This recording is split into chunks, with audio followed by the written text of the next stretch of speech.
ఇప్పుడు చాలా మంది మాట్లాడుకుంటున్నటువంటి అంశం సోషల్ మీడియాలో జరుగుతున్నటువంటి ఒక ప్రచారం.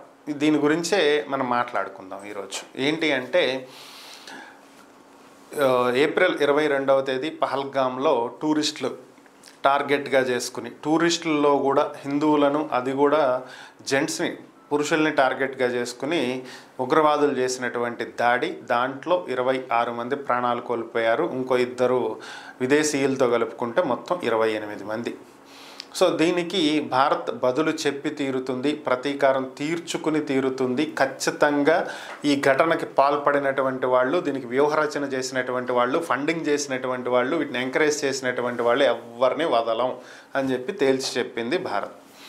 సో అయితే ఇటీవల కొన్ని సోషల్ మీడియా కథనాలు వస్తున్నాయి. ఈ ఉగ్రవాదులు పారిపోయారని, అక్కడి నుంచి కాశ్మీర్ నుంచి ఢిల్లీ వచ్చి, ఢిల్లీ నుంచి చెన్నై వచ్చి, చెన్నై నుంచి శ్రీలంక వెళ్ళారని, శ్రీలంక గవర్నమెంట్ని ఇండియన్ గవర్నమెంట్ అలర్ట్ చేసిందని, వాళ్ళని పట్టుకుని అప్పచెప్పాలని చెప్పిందని. ఇక అలాగే ఇన్ని రోజులు అవుతుంది, సైలెంట్గా ఉంది భారత్, ఏదో హడావిడి చేసి సింధు నదీ జలాల ఒప్పందం రద్దని, ఎయిర్ స్పేస్ వాడటానికి లేదని, అదని ఇదని ఏయో చేసింది.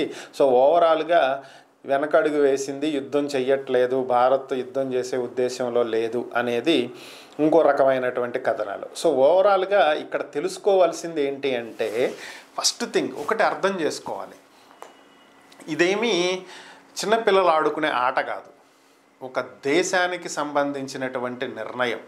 సో ఇక్కడ మనం తీసుకునేటువంటి ఒక్క నిర్ణయం 140 కోట్ల మంది భారతీయుల మీద ప్రభావితం చూపించేటువంటి అంశం. సో ఏదో ఆవేశంలో వెళ్ళి కొట్టేద్దాం అనుకునేటువంటి పరిస్థితులు కాదు.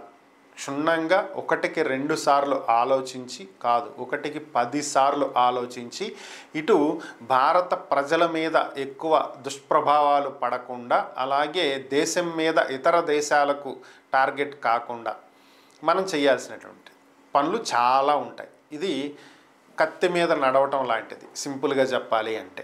సో మరి భారత్ ఏం చేస్తుంది అంటే, చాలామందికి తెలియనటువంటి ఉద్దేశం ఏంటంటే, భారత్ ఆల్రెడీ యుద్ధం మొదలు పెట్టేసింది. యుద్ధం ఇంకా చెయ్యట్లేదు కాదు, ఆల్రెడీ ఇండియా యుద్ధం స్టార్ట్ చేసింది. భారత్ ఎప్పుడో యుద్ధాన్ని మొదలుపెట్టింది. దీనికి సంబంధించినటువంటి వివరాలు మీకు అర్థమయ్యేలాగా కొంచెం వివరంగా చెప్తా. ఆల్రెడీ యుద్ధం స్టార్ట్ చేసేసింది అని చెప్పి ఎందుకు అంటున్నాను అంటే, యుద్ధం అంటే ఎదురెదురుగా వెళ్ళి కొట్టుకుంటాం, పొడుచుకుంటాం, చంపుకుంటామే కాదు. యుద్ధంలో చాలా రకాలైనటువంటి వ్యూహాలు ఉంటాయి. సో ఇప్పుడు మనం చేస్తుంది కూడా అదే, యుద్ధ వ్యూహం. ఈ వ్యూహం అనేది ఎలా ఉంటుంది అంటే, అన్ని రకాలుగా శత్రువుని ఎటు మసులుకోలేని విధంగా కృంగదీసేయటం. సో ఇప్పుడు అదే చేస్తున్నాం మనం. ఫస్ట్ థింగ్ ఏంటి అంటే, మనం ముందుగా తీసుకున్నటువంటి నిర్ణయం, సింధు నదీ జలాల ఒప్పందాన్ని రద్దు చేసేసాం. సో దీని ఎఫెక్ట్ ఏమైంది, వాళ్ళు సిమ్లా ఒప్పందాన్ని రద్దు చేశారు. సో ఇక్కడ ఏమైంది, ఎనీ టైం మనం కాల్పులు జరపడానికి మనకి ఫ్రీడమ్ దొరికింది. ఎందుకంటే సిమ్లా ఒప్పందం అమల్లో ఉంటే మనం కాల్పులు జరపడానికి లేదు. సో ఇరుపక్షాలు కూడా కాల్పుల విరమణ ఒప్పందాన్ని అమలు చేయాలి. సో దీన్ని వాళ్లే రద్దు చేశారు. సో మనకు అవకాశం ఇచ్చేశారు. సో ఇది క్లియర్ కదా మీకు. అలాగే మనం సింధు నది నుంచి నీళ్లు వదలవచ్చు, అట్టు పెట్టుకోవచ్చు, ఏమైనా చేసుకోవచ్చు, కొత్త డ్యాములు కట్టవచ్చు, ఉన్న డ్యాములు హైట్ పెంచుకోవచ్చు, మనం ఏదైనా చేయొచ్చు. అది కూడా మనకి హక్కు ఉంది. వాళ్ళని అడగటానికి అవసరం లేదు, చెప్పాల్సిన అవసరం లేదు, ఇన్ఫార్మ్ చేయాల్సిన అవసరం లేదు, స్టాటిస్టిక్స్ ఇవ్వాల్సిన అవసరం అంతకంటే లేదు. ఓకే, నెక్స్ట్ పాకిస్తాన్ హై కమిషనర్లో భద్రతను తగ్గించాం, పాకిస్తాన్కు సంబంధించినటువంటి అధికారులను తిరిగి పంపించాం, పాకిస్తాన్ వీసాదారులందరినీ, పాకిస్తాన్ పౌరులందరినీ తిప్పి పంపేశాం, బోర్డర్స్ అన్నీ మూసేసాం, అటారీ వాఘా సరిహద్దుని మూసేసాం, ఇతర మార్గాల్లో కూడా రాకుండా చేసాం, పాకిస్తాన్ దిగుమతుల్ని పూర్తిగా ఆపేసేసాం. మనం ఏవి కూడా ఇక్కడికి దిగుమతి అవ్వటానికి లేదని చెప్పాం. పాకిస్తాన్ విమానాలకి మన ఎయిర్ స్పేస్ని క్లోజ్ చేసేసాం. ఇండియా మీదుగా పాకిస్తాన్ విమానాలు ఏవి కూడా ప్రయాణించడానికి వీలు లేదని చెప్పాం. సో ఇక్కడతో అయిపోయింది అనుకుంటున్నారు? లేదు, ఇంకా చాలా ఉంది. ఇంకా మనం చేసినటువంటిది ఏంటి అంటే, మనకి ఐఎఫ్టిఎస్ అనేది ఒకటి ఉంటుంది.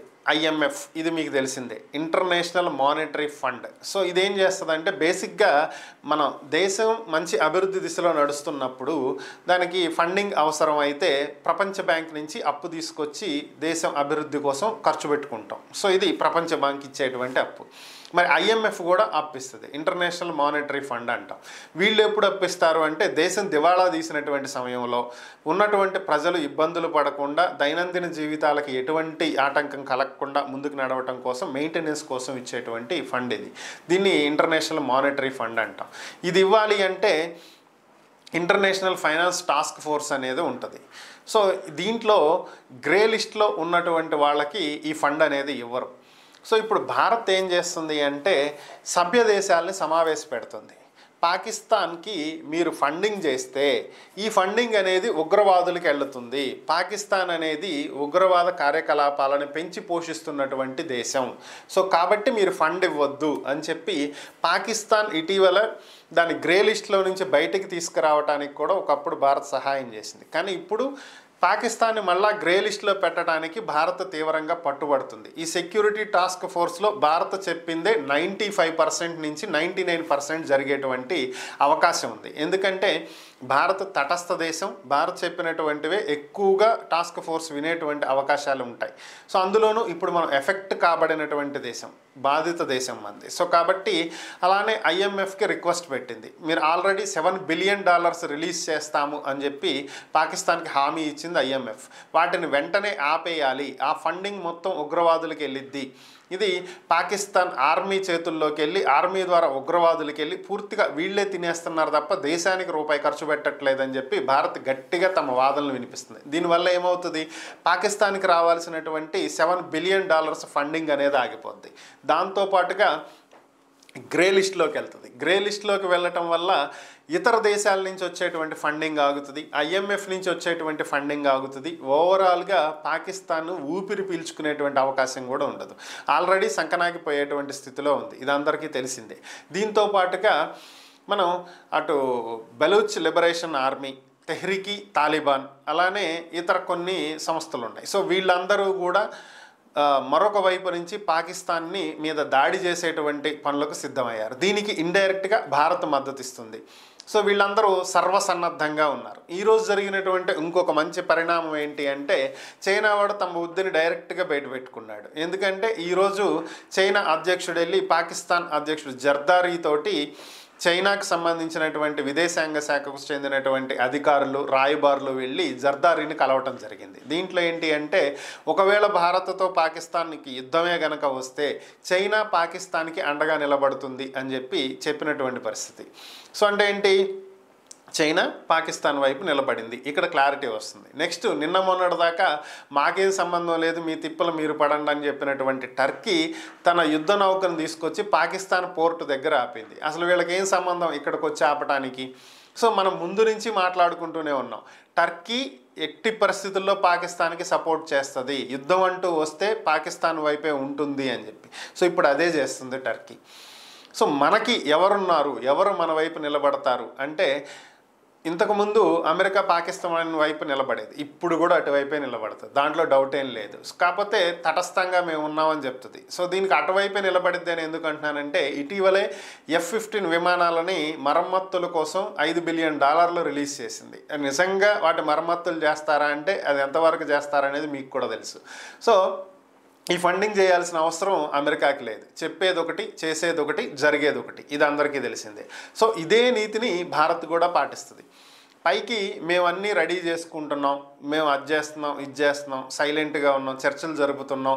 నేను నేవీతో ప్రధాని మాట్లాడాడు, ఈరోజు ఎయిర్ ఫోర్స్తో మాట్లాడాడు, రేపు ఆర్మీతో మాట్లాడతాడు, ఎల్లుండి ఇంకొకరితో మాట్లాడతాడు, ఆ తర్వాత రక్షణ మంత్రితో ఓవరాల్గా ఈ చర్చలు జరుగుతున్నట్టే ఉంటాయి. బ్యాక్గ్రౌండ్లో ఏం జరుగుతుంది అనేది ఎవరికి ఏమీ అర్థం కాదు. ఎందుకంటే మనం చెప్పేది ఒకటి ఉండాలి, చేసేది ఇంకోటి ఉండాలి, అక్కడ జరిగేది ఇంకోటి ఉండాలి. అదే యుద్ధ వ్యూహం, యుద్ధ నీతి. ఇప్పుడు మనం అదే చేస్తున్నాం. అన్ని పక్కలుగా ఇటు నీళ్ళు ఆపేసి ఆపేసాం, అటు ఎక్స్పోర్ట్స్ ఇంపోర్ట్స్ ఆపేసాం, ఎయిర్ స్పేస్ ఆపేసాం, ఫండింగ్ రాకుండా అడ్డుకున్నాం. సో అన్ని రకాలుగా అష్టదిగ్బంధనం చేస్తున్నాం పాకిస్తాన్ని. అంటే మన యుద్ధ వ్యూహం ఆల్రెడీ మొదలు పెట్టేసాం, యుద్ధం ఆల్రెడీ స్టార్ట్ చేసేసాం. ఇంకా డైరెక్ట్గా ఫేస్ టు ఫేస్ తలపడి కొట్టడం ఒక్కటే మిగిలింది. అదొక్కటి తప్పితే మిగతా అన్ని చేస్తూ వచ్చేసాం. ఆల్రెడీ అన్ని రకాలుగా వాళ్ళని లాక్ చేసేస్తున్నాం. సో ఇంకా యుద్ధం మనం వెనకడుగు వేస్తుంది ఎక్కడ, ఆపింది ఎక్కడ? ఇలాంటి పనికిమాలిన ఫేక్ న్యూస్లు సోషల్ మీడియాలో యూట్యూబ్ ఛానల్స్ పెట్టుకుని, అలానే ఇన్స్టాగ్రామ్లో ఫేక్ ప్రొఫైల్స్ పెట్టుకుని పనికిమాలిని చేయకుండా, పనికిమాలిన పాకిస్తాన్కి సపోర్ట్ చేయకుండా, కనీసం మీ తల్లిదండ్రుల కన్నా ఉపయోగపడేటువంటి న్యూస్లు ఏమైనా టెలికాస్ట్ చేస్తే ఉపయోగం ఉంటుంది, బాగుంటుంది. పక్క దేశాల్లో డబ్బులు తీసుకుని వాళ్ళకి అమ్ముడుపోయేటువంటి మీడియా సంస్థల్లో వ్యవహరించకుండా కాస్త నీతిగా వ్యవహరిస్తే బాగుంటుంది.